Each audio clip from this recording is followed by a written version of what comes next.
말씀 에베소서 2장 19절입니다. 에베소서 2장 19절.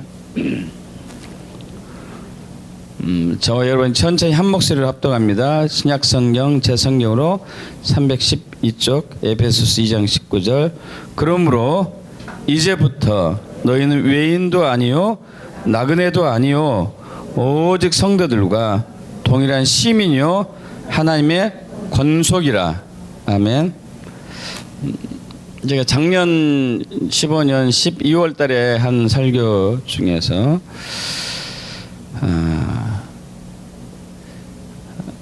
사람이 인생에서 성공하는 삶을 살기 위해서는 세 가지 질문에 명확한 답이 있어야 된다는 것을 좀 나눈 적이 있습니다. 하나는 나는 누구인가?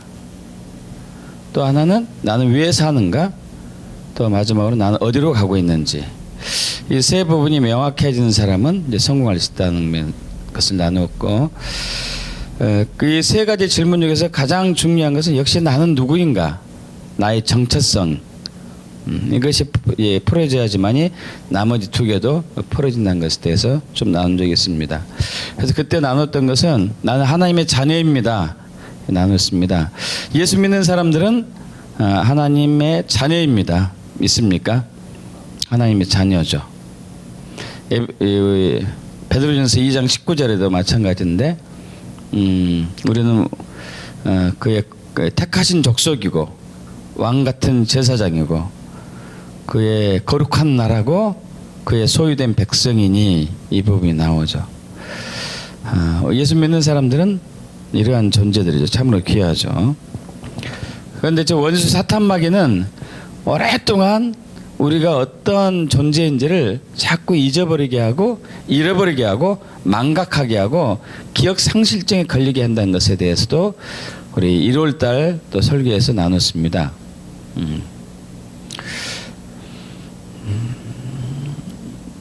원래 하나님이 저와 여러분 창조하신 목적이 있죠. 창세기 1장 26절, 27절, 28절.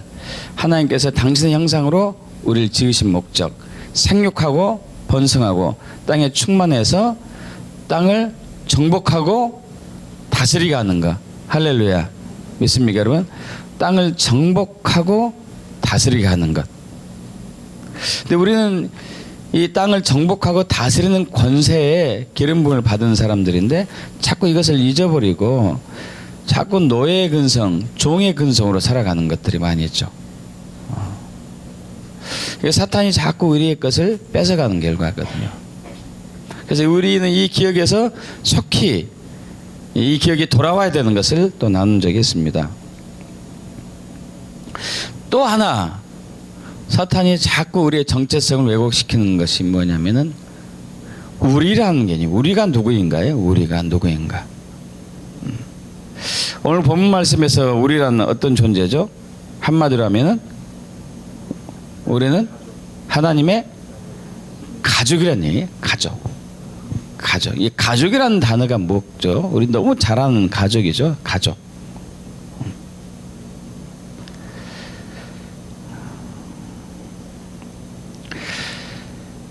가족은 공동 운명체라고 봐야 되겠죠. 공동 운명체. 연합되고 하나 된 것.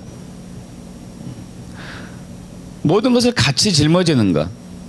즐거움도 같이 나는 거고 슬픔도 같이 나는 거고 고통도 같이 나누고 행복도 같이 나누고 가족 중에 누군가 즐거워하고 있으면은 한쪽에서 울고 있으면 이건 가족이라고 할 수 없겠죠. 같이 웃고 같이 기뻐야 되죠.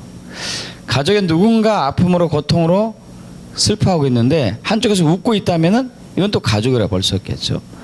같이 울고 같이 아파하고 이것이 진정한 가족이죠. 이랬을 때 우리는 한 공동체에서 한 지체로서의 연합으로 사랑으로 함께 가면서 우리의 삶의 모든 역경과 난관을 돌파하고 이겨낼 수 있는 것입니다. 근데 저 원수 사탄마귀는 6천년 수천 년 동안 우리에게 계속 우리를 괴롭혀온 것 중에 하나는 우리를 떨어지게 만든 거죠. 외롭게 만들고 분리되게 만들고 분열되게 만들고. 그래서 그 창세기 우리 3장에서 아담과 하와에게 한 음모가 바로 그거예요. 선악과를 먹게 해가지고 아담과 하와가 하나님으로부터 떨어지게 만들고, 아담과 하와가 떨어지게 만들고, 사람이 자연과 분열되게 만드는 것이었어요. 이것이 사탄 마귀가 계속적으로 하고 있는 겁니다. 그래서 마귀라는 단어가 이제 디몬, 이것은 나누다, 분열시키다, 이간질하다, 이런 이제 의미가 있는 것이죠. 근데 하나님은 저와 여러분을 가족으로 하나 되게 하기를 원하십니다. 아니, 그렇게 되었습니다. 우리는 예수 이름으로 말미암아서. 그래서 우리는 에베소 2장 19절 다시 한번 합독해 보면은, 그러므로 이제부터 너희는 외인도 아니요 나그네도 아니요 오직 성도들과 동일한 시민이요 하나님의 권속이라. 이 권속이라는 단어가 오이코스에서 나왔어요. 오이코스 여러분 들어보신 적 많이 있어요. 오이코스. 오이코스는 가족, 가정, 한 이론, 집안 식구, 이런 거죠.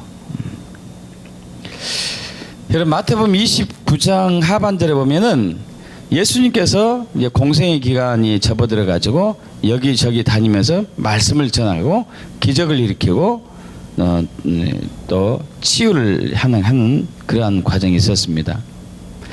근데 이 일을 시작하자 예수님의 가족들이 놀랬던 거예요. 저게 무슨 행동을 하고 있지? 예수가? 그래서 어머니도 놀랬고 동생들도 놀랬고 아버지도 놀랬고 온 가족이 다 놀랬습니다. 그래서 주변 사람들이 예수님의 한 행동을 보고 그 마을 사람들이, 갈릴리 마을 사람들이, 나사렛 마을 사람들이 저 미친 거 아니냐, 당신 아들 미쳤다, 빨리 집으로 데려오라고 얘기할 정도로 그렇게 충격적인 것이었거든요. 그래서 예수님의 어머니와 동생들이 예수님을 찾으러 다닙니다. 집에 데려오려고. 그러다가 어디 마을에 있다는 소문을 듣게 돼가지고 그리 가려고 했는데 사람들이 너무 많이 몰려 있어서 그리 안에 들어갈 수가 없는 거예요. 그래서 이제 뒤에서 우리 아들 보러 왔는데, 우리 형 보러 왔는데, 우리 오빠 보러 왔는데 갈 수가 없네, 이렇게 하니까 누군가가 전해줍니다. 당신의 어머니와 당신의 동생들이 당신에게 말을 전하려고 왔습니다. 이게 뭐죠? 당신 가족들이 당신에게 뭔가 할 말이 있어서 왔습니다, 이거죠. 당신 가족들이 뭔가 할 얘기 있어서 왔습니다. 그래서 예수님이 얘기하죠. 누가 나의 어머니고 누가 나의 동생이냐? 한마디로 이건 뭐죠? 누가 나의 가족이냐 이거예요. 누가 나의 가족이냐? 그렇게 말씀하면서 가족이 뭐야? 내 가족이 누구라고? 이렇게 하면서 자기 앞에 있는 사람들, 특히 제자들 이렇게 가리키면서, 이 제자를 가리키면서 나의 어머니요 나의 동생들이다 얘기해요. 무슨 얘기죠? 나의 가족이다 얘기죠. 가족. 이들이 나의 가족이다. 이들이 나의 가족. 누구든지 하늘에 계신 내 아버지의 뜻대로 행하는 자가 내 형제요 자매요 어머니야 아버지, 내 가족이다. 그러니까 그동안 예수님이 오시기 전에 이 가족의 개념이 혈통으로, 족보로 이어졌어요. 그죠? 혈통으로, 족보로 이어져 왔는데 예수님이 오시고 난 이후부터의 이 가족의 개념이 바뀌어요. 혈통과 족보가 아니에요. 예수의 피로 의해서, 십자가 예수로 말미암아 성령에 의해서 우리가 한 가족이, 한 지체가, 한 이론이 된 것입니다. 할렐루야. 여러분 믿습니까? 여러분 우리가 누군가를 알아야 돼요. 내가 누군가를 알아야 되기도 하고 난 하나님의 자녀이기도 해요. 그러나 우리가 누구인가요? 우리가 누군지를 알지 못하면 사회는 계속 나눠지고 분열되고 깨어진 상태로 존재하고 합니다. 여러분 그 상태에 있으면 예수의 재림이 있을 수가 없어요. 예수의 재림이 있게 되기 위해서는 우리가 연합된 공동체로 가족으로 세워줘야 되거든요. 믿습니까? 그렇게 돼야 되죠. 우리 에베소서 2장 19절 이렇게 우리가 했잖아요. 2장 19절부터 22절까지 합독해 봅니다. 너희는 사도들과 그러므로 이제부터 너희는 외인도 아니요 나그네도 아니요 오직 성도들과 동일한 시민요 하나님의 권속이라.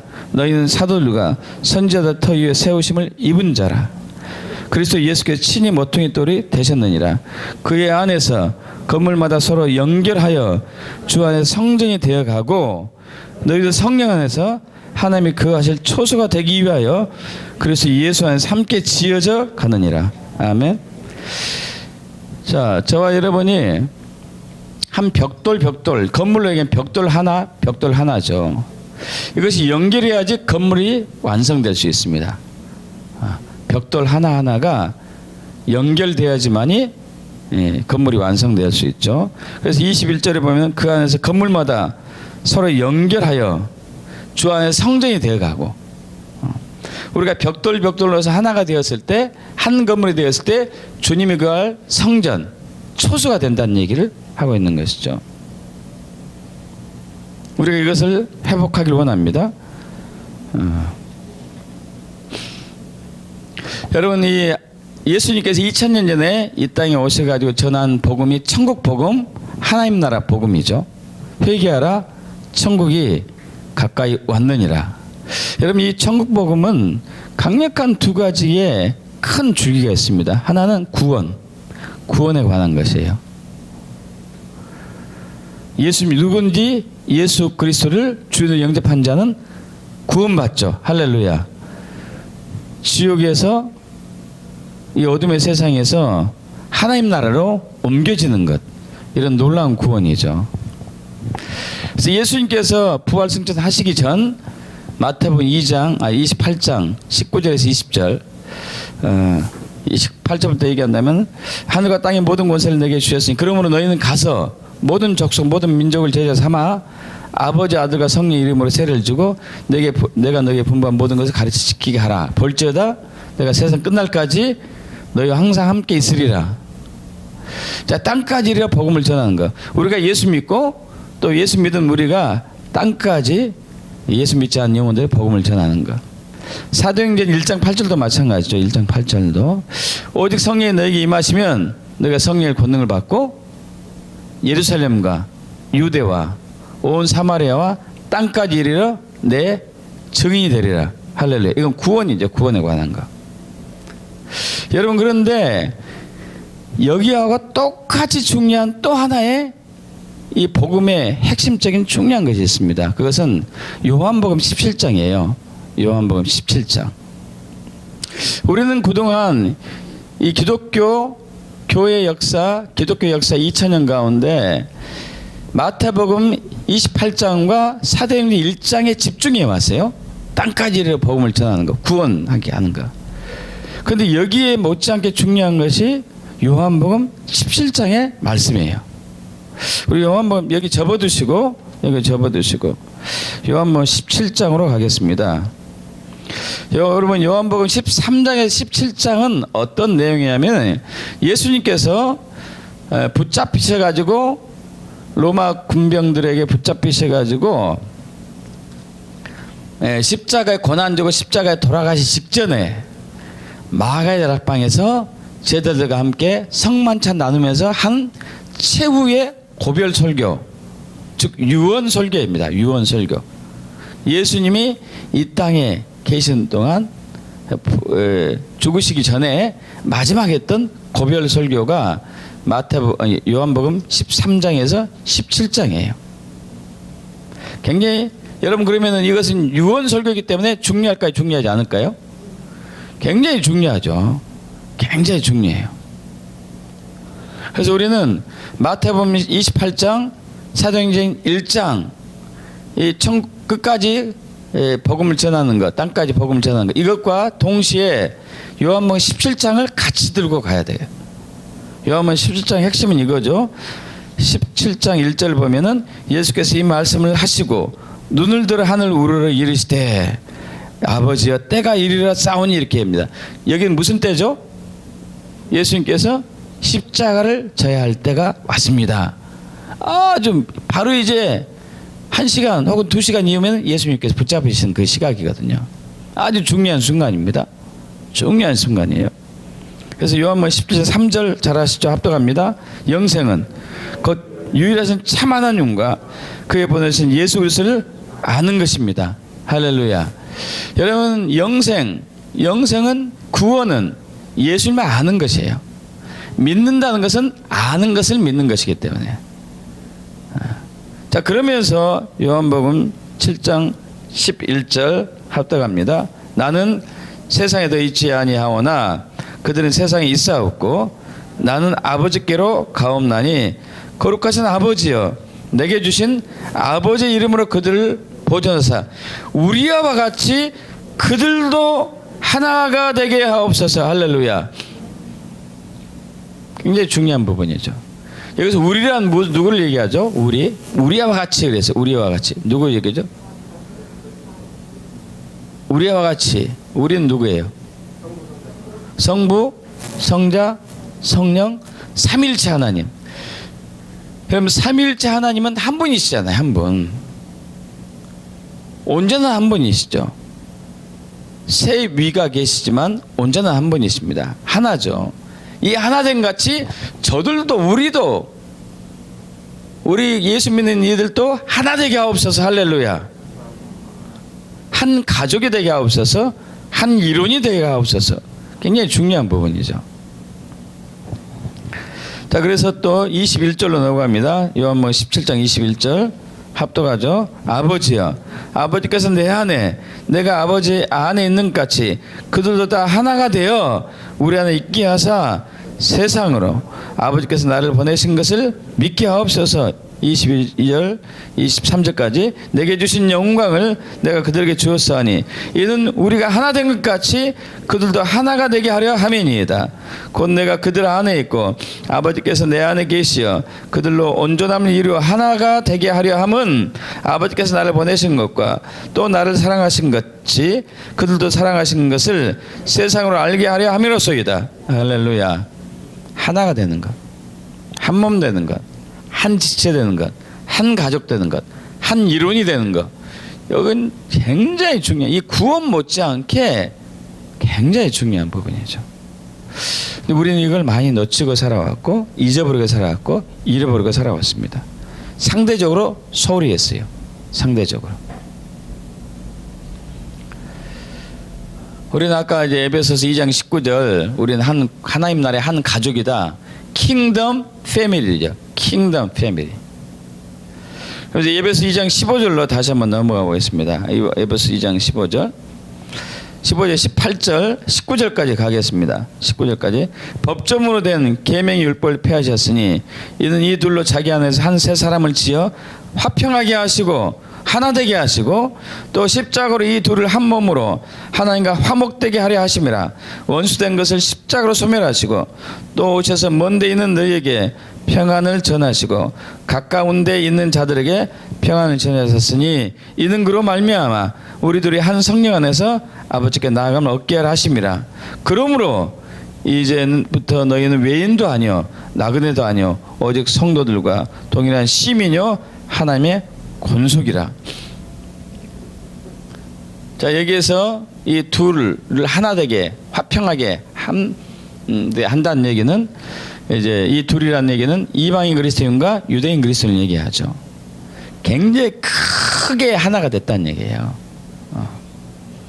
그래서 우리는 이 교회에서부터 하나됨을 이루는 것이 무엇인가를 훈련하고 삶이 되고 그대로 진행이 가는 아주 중요한 그런 것이 있는 것이죠. 그래서 가족은 무엇일까?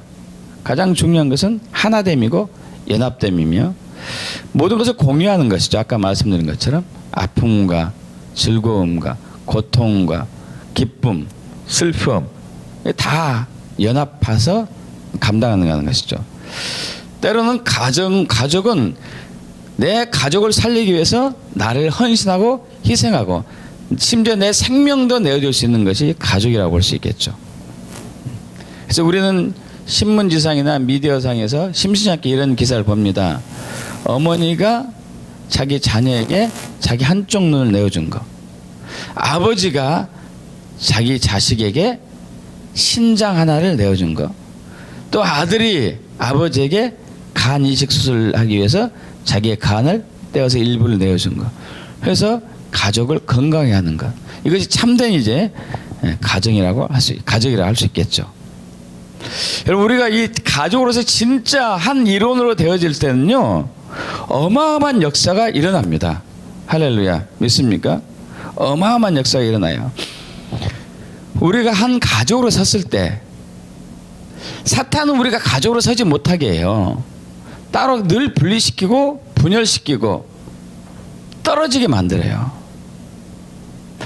여러분, 교회도 지금 여기에 많은 사람이 있죠. 많은 사람이 있습니다. 세상에 나가면은 걸리는 게 사람이에요. 걸리는 게. 그죠? 얼마나 사람들이 많이 사는가? 그런데 이렇게 많은 사람을 살고 있는데 우리가 늘 외로운 것은 뭐죠? 늘 느끼는 것은 외로움이죠. 늘 느끼는. 그래서 군중 속에 고독이란 말이 있어요. 군중 속에 고독이다. 사람이 이렇게 많은데 나는 외로운 거예요. 이렇게 많은 무리들인데 나는 고독한 거예요. 이 고독하고 외로움 달래기 위해서 우리는 또 엉뚱한 짓들을 하죠. 매니아층에 빠지기도 하고 취미생활에 빠지기도 하고. 여러분, 그것이 나쁘다는 게 아니에요. 그렇다고 그것이 진정한 외로움이, 진정한 고독함이 해소되느냐? 그러지 않습니다.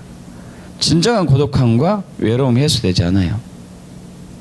진정한 고독함과 외로움이 해소되는 것은 우리가 정말 가족으로 같이 섰을 때 진정한 고독함과 외로움이 해소될 수 있는 거예요. 믿습니까, 여러분?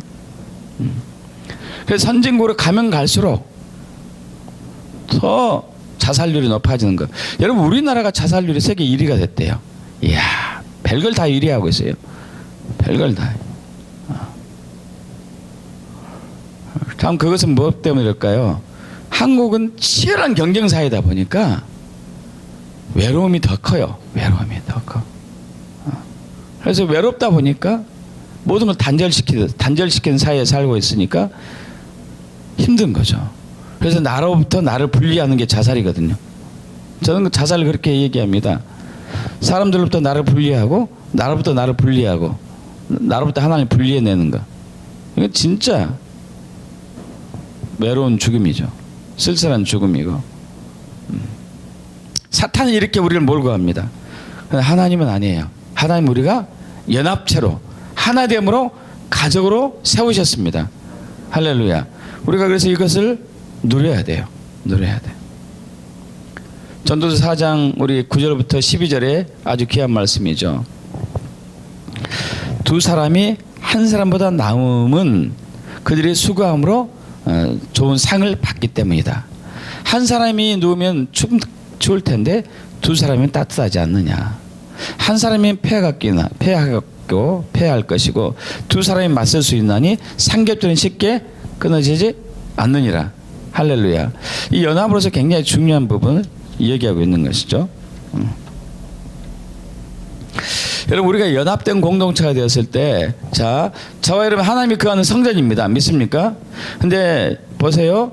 한 사람이 하나님이 거하는 성전이 됐을 때하고 두 사람이 하나님이 거하는 성전이 됐을 때하고 세 사람, 10사람, 100사람, 1000사람, 10,000사람이 하나님 연합돼 가지고 하나님이 거하는 성전이 됐을 때는 그 임재와 그 충만함이 달라요. 맞습니까, 여러분? 한 사람이 하나님이 거하는 성전이 됐을 때는 한 사람의 분량뿐이 안 되죠. 두 사람이 됐을 때는 둘의 분량이 아니고 네 분량이 되는 것이죠. 네 사람이 됐을 때는 넷의 분량이 되는 게 아니고 16사람의 분량이 되는 것이고. 왜냐하면 이 공동체는 크면 클수록 그 힘이 배가가 되기 때문에. 배가가. 그래서 우리는 연합된 공동체로 한 가족으로 섰을 때 모든 것을 이겨내고 모든 걸 돌파해내고 승리할 수가 있습니다. 믿습니까?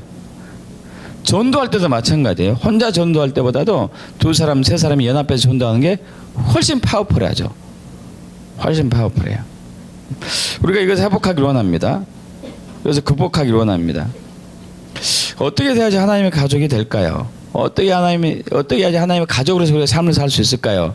제일 중요한 것 중에 하나는 기름 부음이 성령 세례. 사도행전 2장에서 여러분 오순절 마가다락방에 성령이 부어졌습니다. 성령이 부어졌을 때 사도들이 기사와 표적과 이사와 능력을 행하고 사람들 치유하고 회복했었죠. 동시에 또 하나 중요한 게 있었습니다.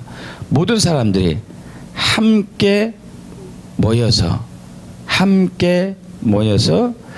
물건을 서로 통용하고, 그러니까 우리 집안에 있으면은 내가 그때 많이 쓸 필요가 없는 것들을 가지고 나와서 쓸 사람이 있습니까 하고 나눠주는 거예요.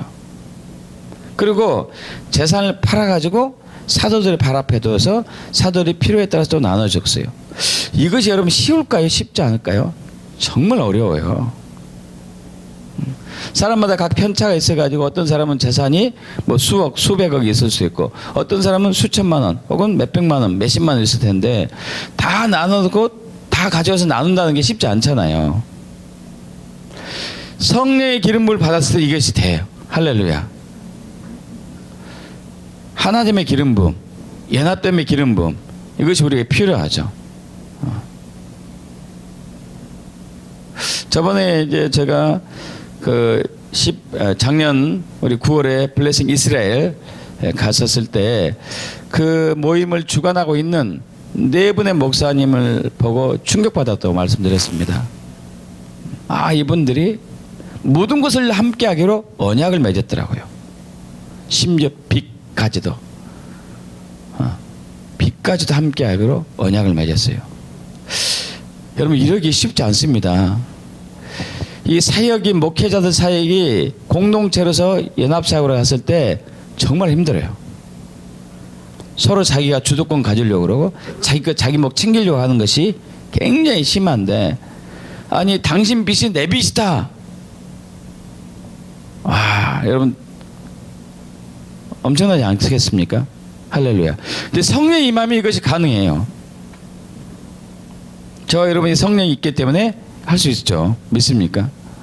성령이 임하기 때문에 할 수 있는 것이죠. 우리가 가족으로서 삶을 누리면서 더 강력한 승리로 돌파하는 삶을 살기 위해서는 가장 더 중요한 것 중에 하나가 가치관이 전환되는 것이 중요하거든요. 가치관이 우리의 인류의 6천년 역사 속에 우리의 가치관이 관계 중심이 아니고 일 중심이었어요. 사탄이 우리에게 끊임없이 유혹하는 게 일 중심이었습니다. 일 중심. 저도 마찬가지야. 특히 남성들이 일 중심이죠. 일 중심. 여성들이 대체적으로 관계 중심이고, 근데 요즘은 여성들조차도 관계 중심으로 좀 바뀐 적이 많이 있는 것 같아요. 일 중심으로, 관계 중심에서 일 중심으로. 여러분, 일 중심과 관계 중심은 달라요.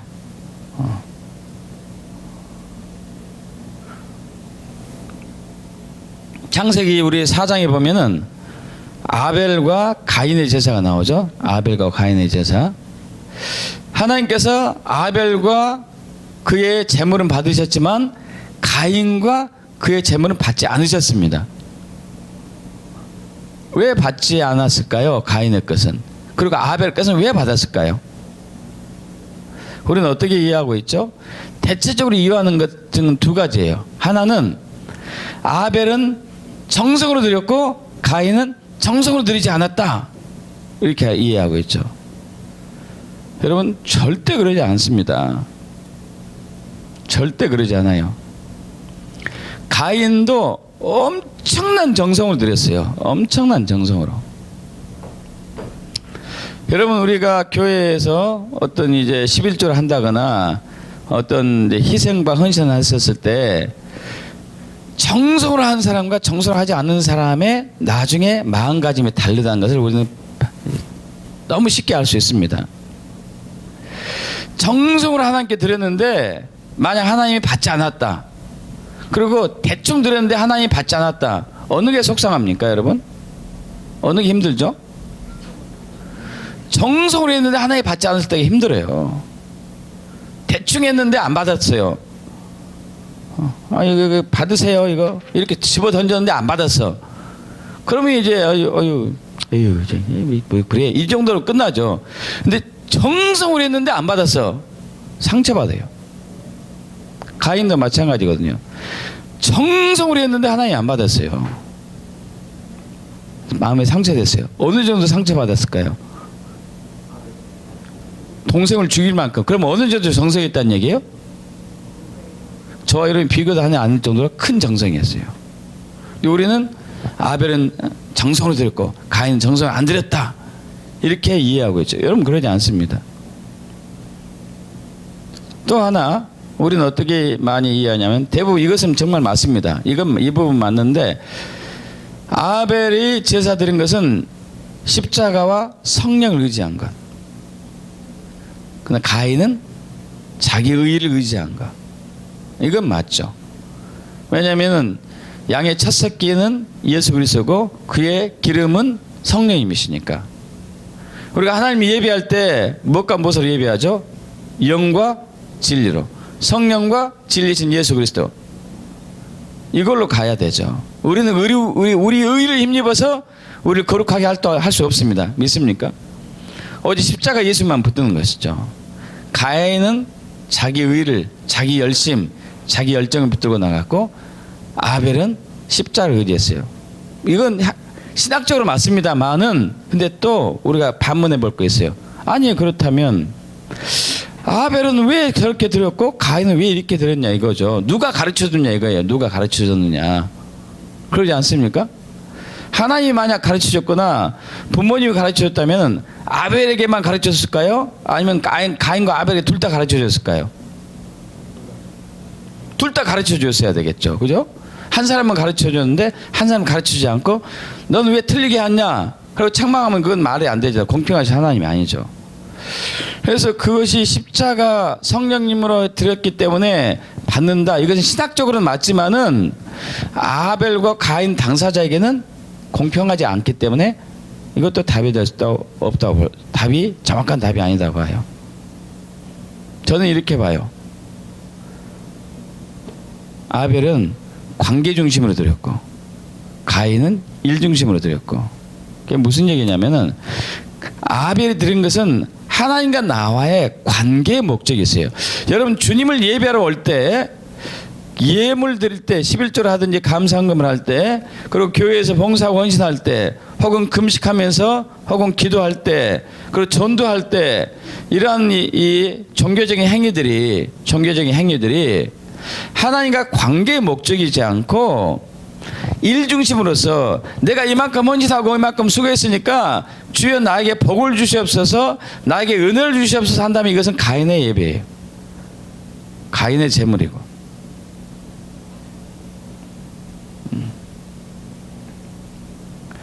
그러나 주님, 제가 원하는 것은 주님과 저와의 관계 회복이고 사랑으로 하나 되기를 원하고 연합되기를 원합니다.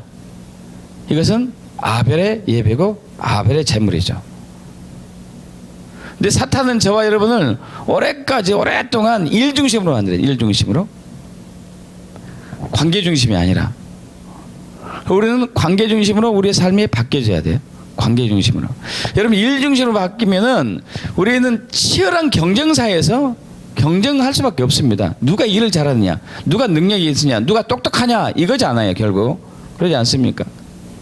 그래서 부부간에 갈등이 있는 이유도, 또 교회 내에서 갈등이 있는 이유도, 회사에서 갈등이 있는 이유도, 기업 간에 갈등이 있는 이유도 전부 다 이 것 때문에 그러거든요. 누가 똑똑하냐, 누가 능력이 있느냐,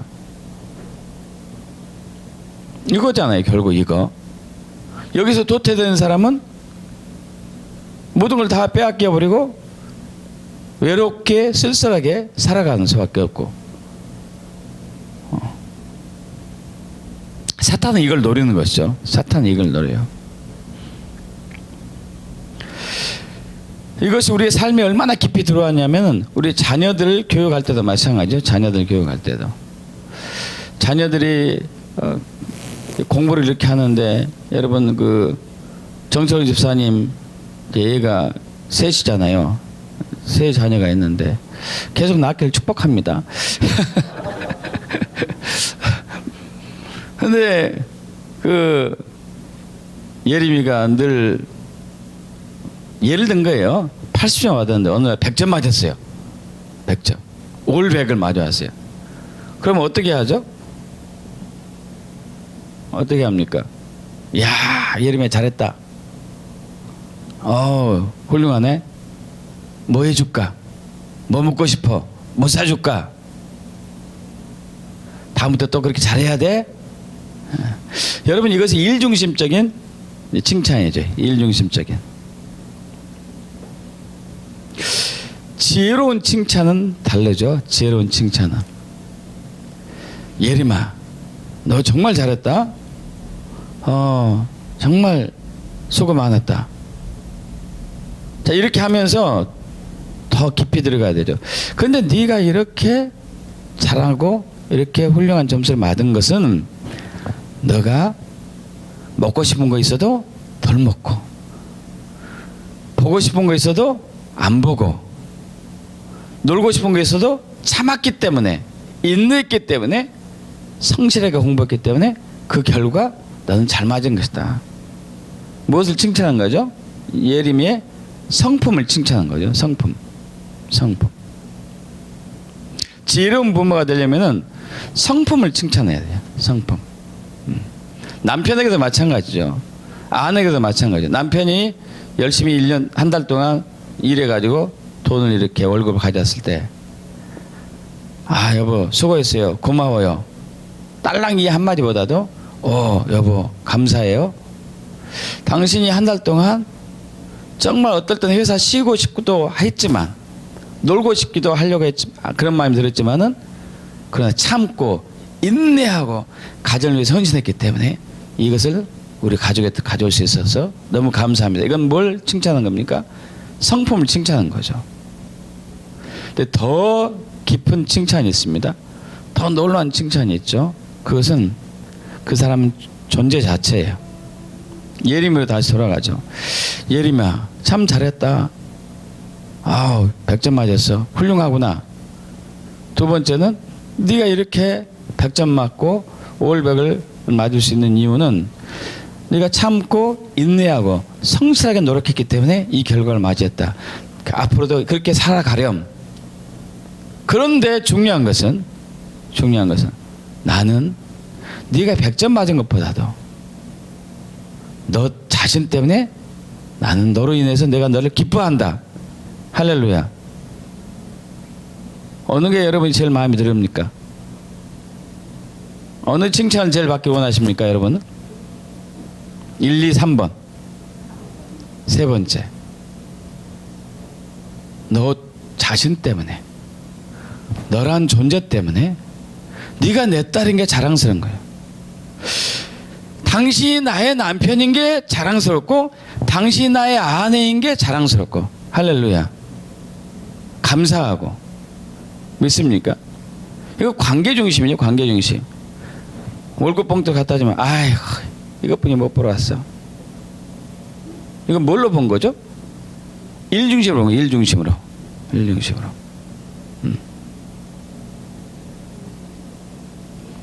우리는 그동안 너무 오랫동안을 일중심으로 살아왔어요. 일중심. 여러분, 앞으로 올 하나님 나라 가면은 죽으라 일할 필요 없습니다. 믿습니까? 적당한 일을 하겠죠. 죽으라 일할 필요는 없는 것이죠. 경쟁할 필요가 없어요. 왜냐하면 그것은 가족이니까. 할렐루야. 가정이니까. 한 이론이니까. 믿습니까, 여러분? 그래서 우리는 일 중심에서 관계 중심으로 빨리 바뀌어야 되죠. 일 중심에서 관계 중심으로.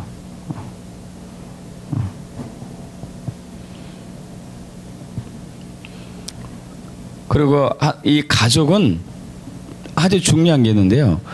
뭐든지 용납되는 것이 가정이고 가족이에요. 뭐든지 용납되는 것. 실수가 용납되는 것이 가정이에요. 실패가 용납되는 것이 가족이고. 믿습니까, 여러분? 이 사회, 경쟁사에서는 실패와 실수가 용납되지 않아요. 잘리거나, 또 월급이 깎이거나, 또 징계를 받거나 이렇게 돼야 돼요. 그죠?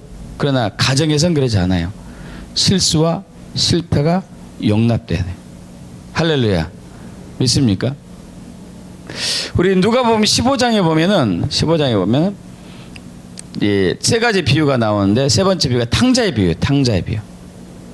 여러분 이 탕자의 비유는 우리가 참 있는 게 감사해요. 감사해요. 여러분 잘 아시다시피 아들 둘이 있는데 어느 집안에 둘째 아들이 먼저 자기가 받을 유산을 아버지한테 다 받아가지고 아주 먼 나라 가서 흥청망청 다 쓰고 거지가 됐죠. 먹고 살 길이 없으니까 어느 집에 들어가서 돼지를 치고 먹을 것이 없으니까 돼지가 먹는 그 먹이를 함께 먹으면서 사는 비참한 처지가 됐습니다. 너무 괴로워서 그것마저도 부족하니까 여기서 내가 이렇게 굶어 죽느니 내 아버지 집에 가서 종으로도 살아야 되겠구나. 내 아버지 집에서 종들은 품꾼들은 나보다 더 잘 사는데 하고 이 아들의 마음을 돌이켜서 집으로 향합니다. 여러분 이 아들의 아버지는 이 아들이 집을 나간 순간부터 집을 나간 방향을 쳐다보면서 계속 쳐다보고 있습니다. 언제 올 것인가? 언제 올 것인가? 왜냐하면 가족이기 때문에, 자녀이기 때문에. 결국 그 아들이 돌아왔어요. 멀리서 아들이 벌떡말떡 할 때 이때부터 달려가요. 할렐루야. 이때부터 달려가죠. 달려가서 어떻게 하죠? 달려가서 어떻게 합니까? 목을 끌어안고 입을 맞춰요. 여러분 이 가족이 가족 이게 성경에서 입맞춤이 여러 개의 입맞춤이 나오는데 손등에다가 맞추는 입맞춤이 있고 상대방을 존중하고 존경하고 경외한다는 표시로 또 어떤 경우는 뺨에 입 맞추는 게 있고 또 어떤 경우는 목에다 입 맞추는 게 있고 어떤 경우는 입술에다 입 맞추는 게 있어요. 그래서 이 아버지가 아들에게 입 맞추는 것은 입술보다도 목을 끌어안고 입 맞췄으니까 목을 끌어안고 입가 되면 힘들죠. 그죠? 한번 여러분 해볼래요? 목 끌어안고 입 맞추는 거 힘들어요. 아마 뺨이나 목이나 둘 중에 하나였을 것 같아요. 그 느낌이 어땠을까요? 아들 느낌은 내가 왕창 실패하고 왕창 거지 돼가지고 초라한 모습으로 완전 밑바닥 인생으로 왔는데 아버지가 나를 끌어안고 목을 안아서 내 목에 내 뺨에 입을 맞추는 이 느낌이 얼마나 좋았을까요? 할렐루야. 이게 가족이죠. 믿습니까? 이게 가족입니다. 하나님은 저와 여러분을 가족으로 초청하셨습니다. 믿습니까? 우리는 가족이에요. 킹덤 패밀리. 하나님 나라의 가족. 할렐루야. 앞으로 모든 것을 함께 나누고 모든 것을 같이 해야 되는 이 가족인 것이죠. 교회는 가족입니다. 하나님 나라의 가족이에요. 그런 정체성을 절대 잃어버리시면 안 돼요. 나는 누구인가? 우리는 누구인가? 여러분은 누구인가? 이것을 잃어버리는 것은 사탄에게 모든 걸 빼앗기고 맙니다. 우리가 이것을 인식하고 그것이 삶이 됐을 때는 우리는 이기고 돌파하고 승리할 수 있는 것이죠. 믿습니까? 저 여러분 가족이에요. 가족. 믿습니까? 자, 이 시간 설교 마치고 우리가 이제